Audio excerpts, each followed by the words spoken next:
Welcome back to Zainab's kitchen. Today we're going to make this recipe called frittata.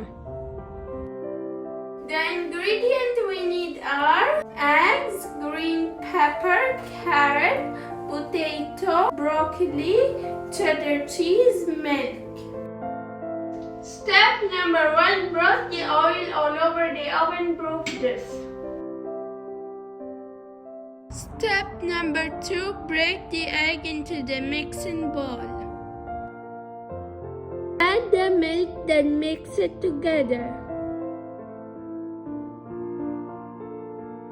Step number 3. Cut the vegetable into chunks. Then add it to the bowl.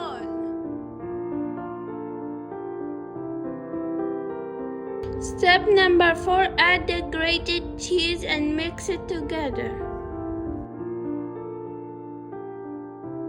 Step number 5. Pour the mixture into the oven dish.